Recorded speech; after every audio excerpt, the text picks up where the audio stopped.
Hi guys, John from P&P Campers. Just going to do a handover video on your Dethleffs. We're just under the bonnet here. So we've got on the left hand side, got the washer fluid reservoir, power steering fluid underneath that cap there. Engine coolant sits under here. Your brake fluid attached to the servo down the back.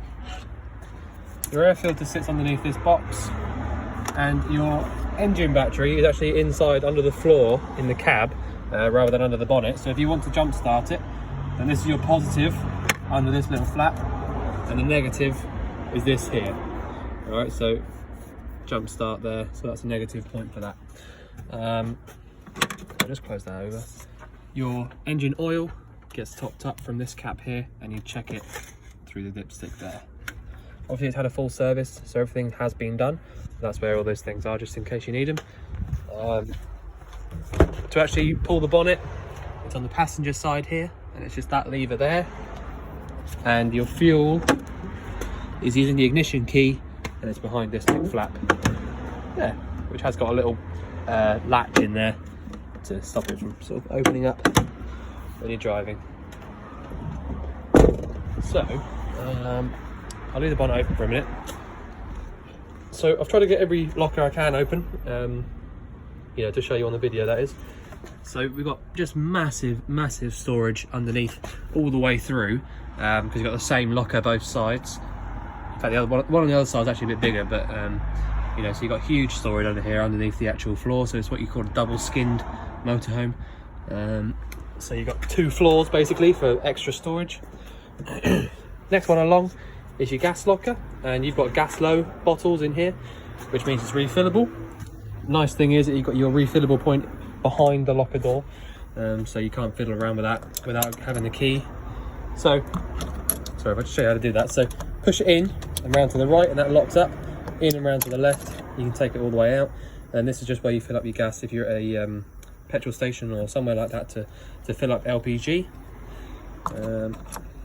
It's especially good if you're going abroad as well, so you can, you know, nearly all of them over there I think have them. The way to turn it on is on the left hand bottle here. You've got this small dial. If you turn it around to the left, so anti-clockwise like I have there, all the way until it won't go anymore like this, then you'll find that when you come back to it, you'll only be able to turn it one way, which is clockwise round to the right for off. If you just turn that all the way on like that, and then the other bottle is this big one here, and it's the same way. So if you just go anti-clockwise all the way until it's all the way on like that, when you come back to the bottle, you'll only be able to go one way, so you know it's definitely off. And you've got an automatic changeover in here as well. You've got all the goodies. So what that basically means is you got this here. So when you're, for example, at the moment it's aiming towards the left, okay? So at the moment it's using this bottle here. When that bottle runs out, if you have it down in the middle, it will switch over between 1 and 2. All right, so what was that? I think it was one of the lockers falling down. Yeah. Right. So basically you've got 2 gas bowls in here, and if you have it down in the middle facing this point here, then you'll find that one bottle, when it runs out, it will use one and then it will switch over to the other one automatically, so you don't have to do anything to do that. And also this little green button down here, if you push that in, I've already done it now so it won't do anything now, but if you're going to use the van, use the gas, when you turn these both on, if you just come here, first of all make sure that you've got green in these, okay? So when you turn the gas bottle on, these will go ping on green, so that makes it makes you aware that there is gas there. And then come down here and push this little green button in for a few seconds, and then let go of it, and then that'll let the gas go down into the van. So it's basically a motion kind of thing. So if you're driving, it won't let anything sort of, you know, it's to do with that. But essentially if you just push on here when you want to use the gas, let the gas through into the van, that's how you do that. Right, next one along. So alongside the gas locker, you've got these two sort of levers here. One on the left is for your waste, one on the right is for your fresh water. So in the position they're both in now, they are off, okay? So no water is going to be allowed to let out. The waste side here is empty anyway, but this is how you would drain your waste. Pull it all the way down like that. You get a little bit of waste coming out. All right, but if I close that up now and show you the fresh, nice and smooth like that. I won't drain it all out because I've got the boiler on at the moment, so I can show you that. So that's your drains in there. I'll just point one thing out as well, just so you know. At the moment I've got the fridge on and the hot water and heating, and you can hear what sounds like gas leaking inside this locker, but it's not leaking. It's just the sound of gas being drawn out of the bottles, because I thought it was leaking when I first got here, but then remembered that I've just turned those things on. So that's what that noise is, so don't worry about that. It's obviously all been tested and made sure there's no leaks anywhere and all that kind of stuff as part of the HAB check, so it's all good there. Next locker along, you got your toilet cassette. So to actually remove this, pull up on here and then pull all the way out, and then you'll be able to pull this all the way out like so. Again, part of the HAB check, we have to lubricate this, so that would have been lubricated there. And to empty it out, you just literally take this cap off here, and when you are draining it out, hold that orange button over there, which is a pressure release valve, and you'll find out it comes out much easier that way. That's all you need to do for that. So I'll just close that one down. And then at the very back here, you've got your fresh water inlet. So push in and round to the left to take it out, and then in all the way around to the right to put it back in. And then you want to put your key in it to lock it up. Find that key, this key here.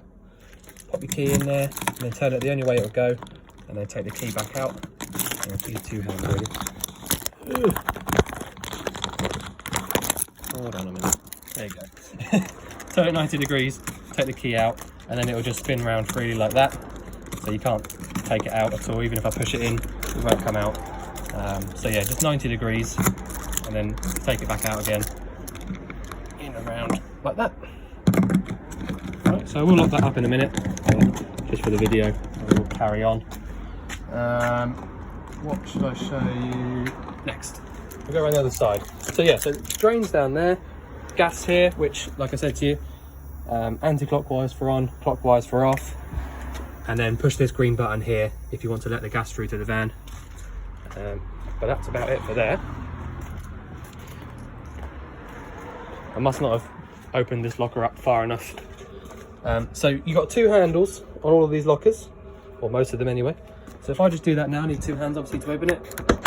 I'll show you, it's the same thing in here, exactly the same as the other side, but it's a lot higher, so you can put something else a bit taller in this side. And all those pipes are just the heating pipes that come from your boiler. So yeah, that's about it from there.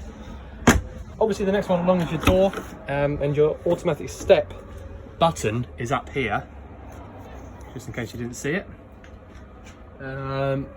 So these two, I will show you on the inside in a minute, but these two here are basically for shoes, the shoe racks, both of them.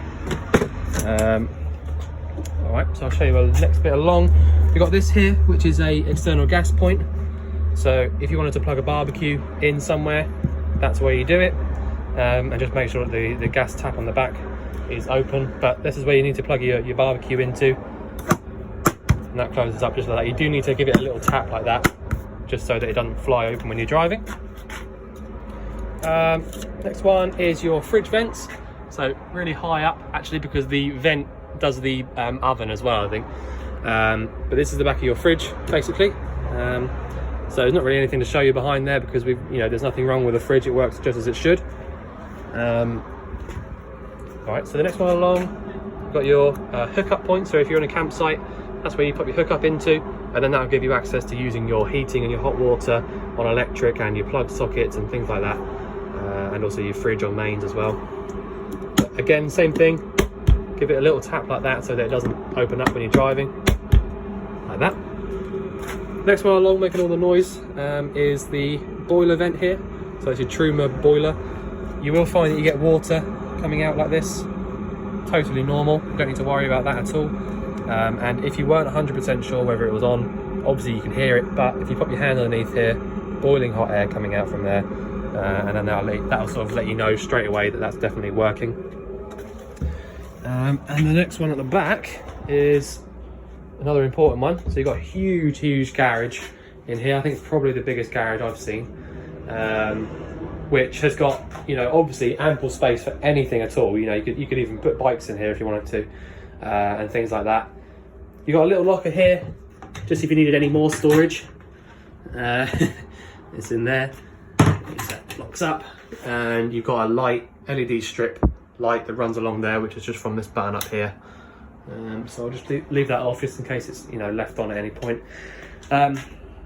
Yeah, not really much to show. We haven't tested this hookup cable, but it was in the van when we got it, so we just leave it in there for you. So, you know, just so you know, we haven't tested that, but you know, yeah. So just mega storage in there, basically, and you have got a little hole down there, just for a little bit of sort of breathing space for it, because obviously those sorts of things get left shut up a little for some time.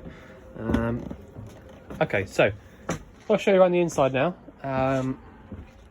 I'll show you just in the cab just briefly, because it's all quite easy really. But you've got a 6-speed manual gearbox. Your air conditioning is from that centre part in there, and it's the button on the right hand side there with a little ice symbol to turn on your aircon. Hazards are in the middle down there at the bottom. You have got extra bits and pieces all the way around, you know, all the way around the steering wheel. Nice Pioneer head unit. All the goodies really. Obviously you've got your electric windows and your electric adjusting mirrors. Centre light, reading light there. Yeah, the lot really. You've got the Remus blinds on here as well. So if you squeeze those two buttons together, it'll pull all the way across to the right, to the left, sorry. And the same for across on the windscreen. Same little thing. If you pull those together and then pull them together into the middle, then you have blinds coming across the windscreen and on the left-hand door as well. So really nice to have those. It means that you can just totally close up the front, no one can see in, instead of having curtains here, which some of them have. You know, you can totally close up even the cabs. So lovely thing to have there. This little bit of wood here does pop out if you wanted to put anything in there, or, you know, make it easier to get through and things like that. But that's where that goes. Again, huge bed. The ladder for it, I think, was in the garage just there when we saw it. So we popped that on here. Yeah, huge overcab bed. Your awning winder is here. Yeah, so not much to show you up there. I mean, you've got a window up there and a light as well. Skylight up there is easy done. So you literally push that button in and then pull the handle all the way out to the back, and that'll open right up. You've got lights, you know, scattered around the entire van, if I'm honest, you know, all over the place. So I won't show you how they all work. They've all got their own, you know, all got their own switches on them. But quite self-explanatory how they work. But obviously just make sure that you know which ones are on and which ones are off, and which ones you do and don't like. You can sort of make your own configuration, which ones you have on and which ones you don't. But, you know, you'll do that yourselves and you know, work out which ones you want and you don't want. These two here are just storage. All right, so there's nothing under there. That's just like I was saying about it being double skinned. You've got 2 floors, so that you know, again, it's huge storage, but it's just because it's got 2 floors. Essentially, where we walk in there is where the first floor starts, and the rest of this whole floor is just literally above it. You know, it's just sat above it. In fact, I think this is storage as well. Yeah. So the first 3, in fact, this one, and this one, all just storage underneath. And then these 2 back here are just to get to the top of your tanks. All right, so that's just so if you want to clean out either of your tanks, then you can do it that way. These little vents around the van are for your heating. So make sure that at least a few of them are open like that, so that your hot air can come pumping through there. I'll open that up, bring your steps down. So that's how you get up into your bed, and then obviously nicely folds away again by lifting it up and then putting the little screen down. You need 2 hands to get in there. I can't really do it like that, but you just basically pull the thing back down there like that, cover it up, so you wouldn't even know it was there. And before I start getting into the actual, you know, the fridge and all that kind of stuff, I'll just show you this, which I thought was quite interesting. So you've got your shower room here on the left, and your toilet on the right. But if you wanted to make it into a proper, a separate kind of bathroom, if you open this door up, go all the way open like that, and then come inside and open this door up, and open that all the way open, then you've got a totally separate bathroom. You know, so there's no one can see you through that side, no one can see you through that side. And I think it's really nice that you can do that. So it does make it feel a lot bigger. I don't know it's a big van, but it means that you've got a separate bathroom if you want it. So very cool. You've got your shower here. So you've got hot and cold, obviously. That's all been checked, no leaks. And you've also got a couple of lights at the top as well. Which, let me see. Yeah, there you go. So they're actually blue, in the blue LED lights. So that's just by these two switches here. Well, one of them was these lights above your head, and this one on the right was for the bathroom.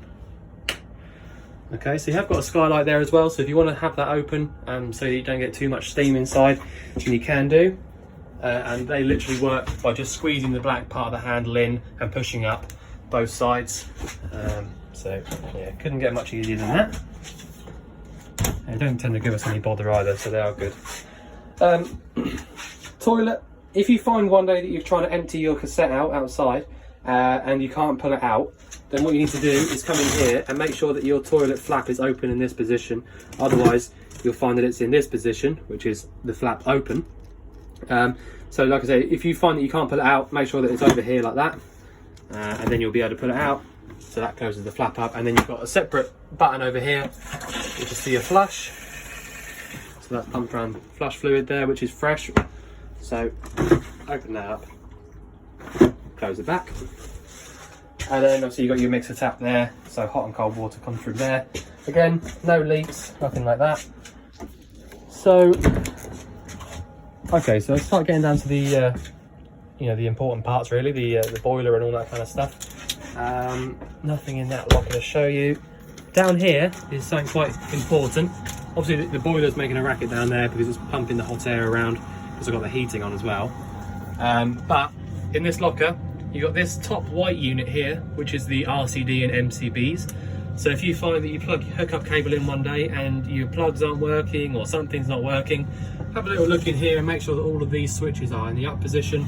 And then that's, go from there after that. And also your max view aerial has the main on and off switch is down here. All right, so I'd leave that off again just so I don't waste any battery or anything like that. Boiler, very important. You've got a automatic water dropout valve here. So if it comes to the winter and the temperature drops below, I think it's around sort of 3 degrees or something like that, inside the van that is, this will drop out your water from your boiler. Okay, so you need to make sure that this button down here is all the way in flush like it is now, and that means that there's definitely 10 litres of water inside that boiler. All right, so to get that to go back in, if you find that it's out and you can't fill the boiler up and it's just draining out underneath, turn this to the position it's in now and then push the button in and it should stay in. All right, but if you find one day that it's too cold and it won't stay in, then you can do a little trick, which is put your heating on, which I'll show you in just a second, just heating only, for about 5 minutes, and then try pushing it in again afterwards, and then the boiler will think that it's a bit warmer than it actually is. All right, so probably the most difficult thing to get your head round is this Truma Combi system. It's easy when you know how, but you do need to get used to it. So if I want to use the boiler, whatever I'm going to do with the boiler, hot water or heating, is totally separate. That's up here. Okay, so you can forget about that. If I want the boiler to use gas, then I have it here, pointing towards the gas symbol.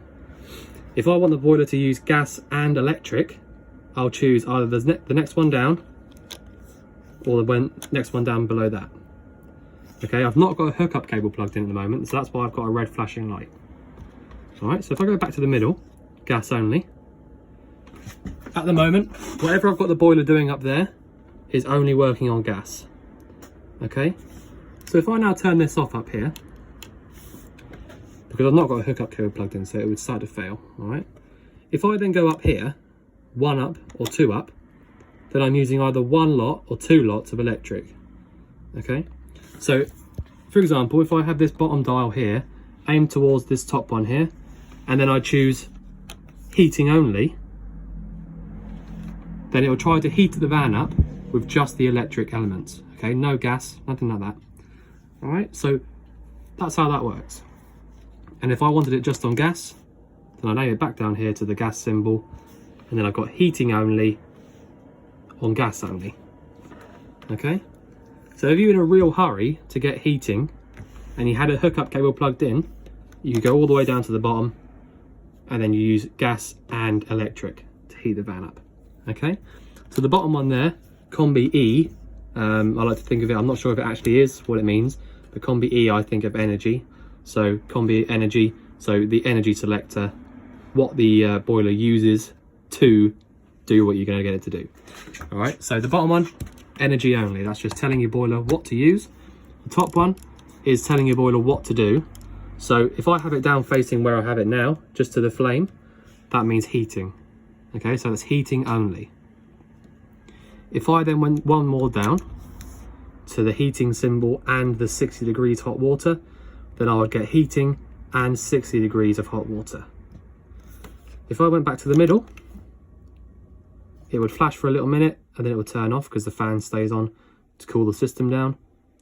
If I went up, it's 40 degrees hot water. And if I went up again, it's 60 degrees hot water. So you'd still, if you have the gas on, you would still get that hot air pumping outside, okay, on the vent there. But, you know, like I said, the top one, just telling the boiler what to do, either heating, hot water, or both. And the bottom one is telling it how to do it, electric, gas, or both. Okay, you don't have to marry them up, you don't have to match them together or anything like that.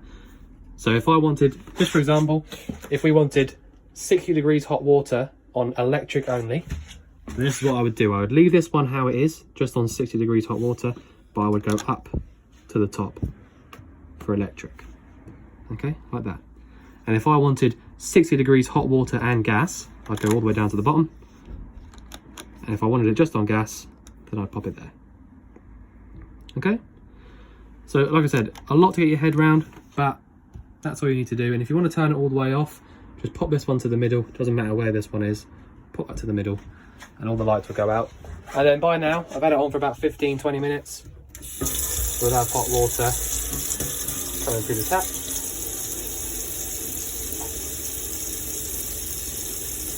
It does take a few seconds to come through. Yeah, starting to warm up. So that's it. That's all there is to the boiler. You know, you can look it up online and see people showing you, but in my opinion, that's probably the easiest way to show, you know, energy at the bottom, telling it what to do at the top. Right, next thing along, we've got your fridge. Okay, so this whole thing here is your fridge, which has got locks on it, so that opens up just like that. So you got your blue lights inside, nice and pretty, and push it across for locking. Unlock this one, which is your freezer, which doesn't have a light in it, and pull that across. That's locked up, travel locks. So the actual way to turn it on, it's a fully electronic fridge, so you don't have to do any sort of pushing to ignite it or anything like that. I've got it on gas only at the moment, so again we've got that flame symbol, which means gas only.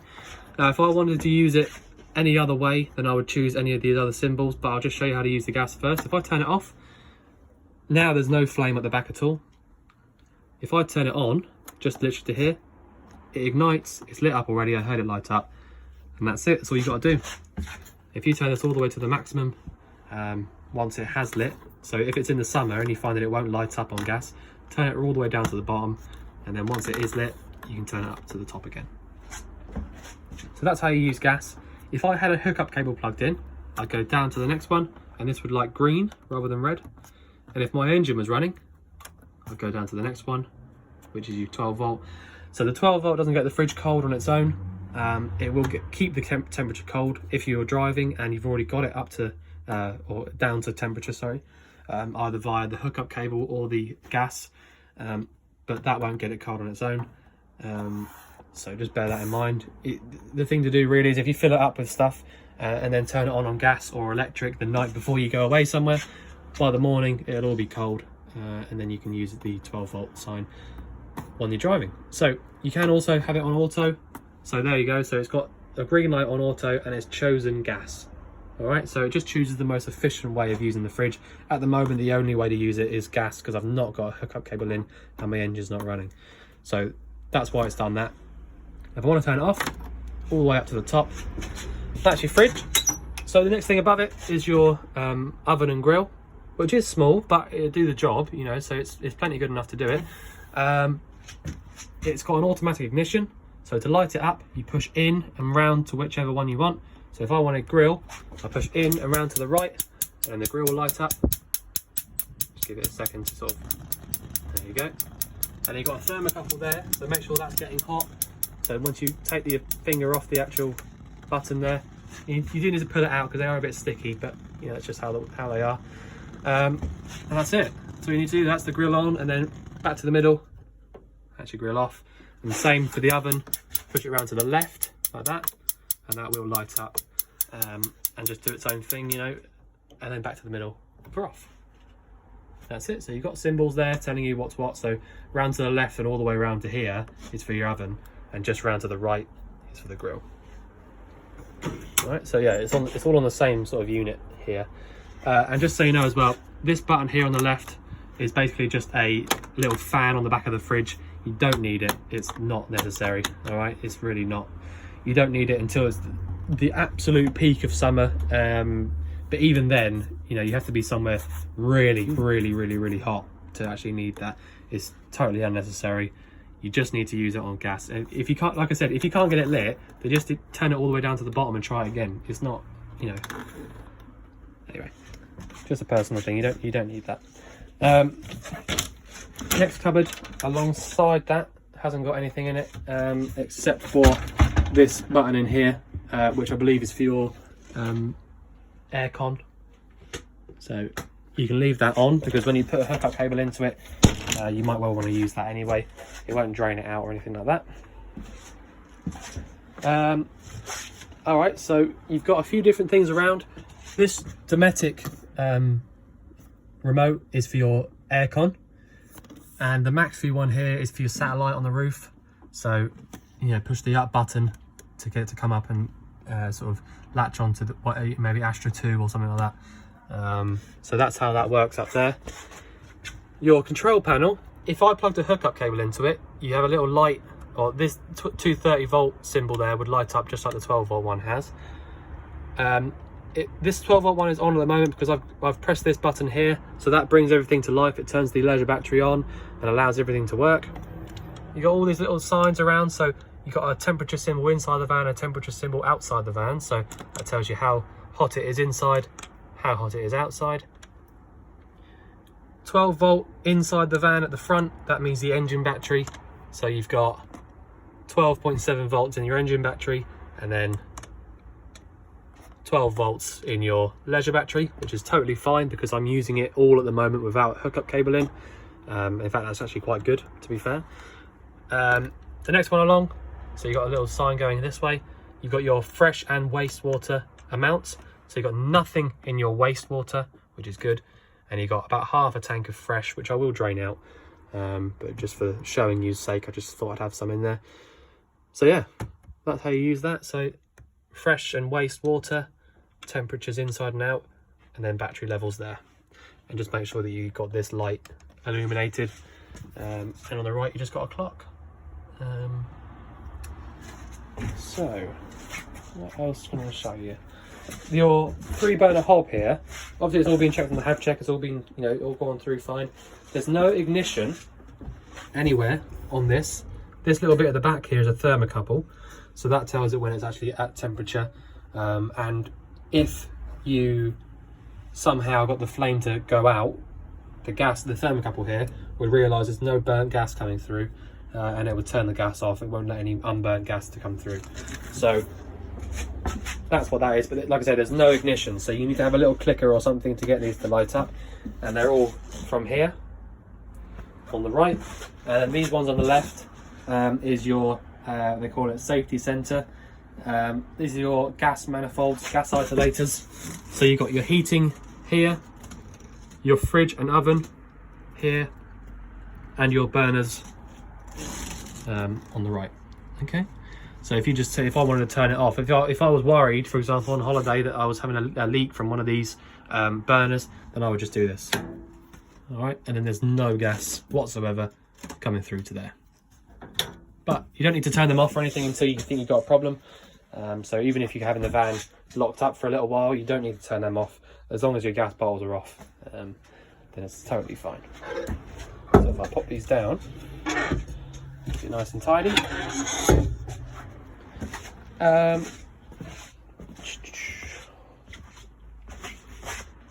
I'm not sure there's anything else I can show you, if I'm honest. If I'm looking around, your air conditioning works like that, but you need to have a hookup cable really in to use it properly, because it does use a lot of power. You've got a couple of lights underneath here, and your extractor fan as well. So that'll just do its own thing like that. And the lights off. But yeah, I think that's about it. I mean, you've got this big skylight here, which works on this winder. So you just turn it all the way around until it starts going up, until you're happy with how high it is. And when it comes to coming down, you do need to make sure that you don't stop just as soon as it touches the bottom, because if you don't carry on winding now, even though it's touching the bottom, look, if I push it up, it's still got loads of way to come down. So you keep going all the way until you can't turn this lever anymore, like that. And then just pop the little button up there. In fact, you can go one less than that probably. That still won't let it come up at all. Okay, so I think the rest of it really is just, your lights and your windows and things like that, which is all quite easy peasy. It's just a case of, like pushing these buttons in, opening it up, and then these have got their own little tightening and loosening kind of nodules on them. So if you open it up, you can tighten it up like that, and that'll stay open. Then loosen it, close it up. Okay, so I think I've covered everything I can cover. If you think there's anything I've missed out that you want covering, then obviously let us know. But otherwise, we look forward to seeing you soon to collect your van. Thanks very much.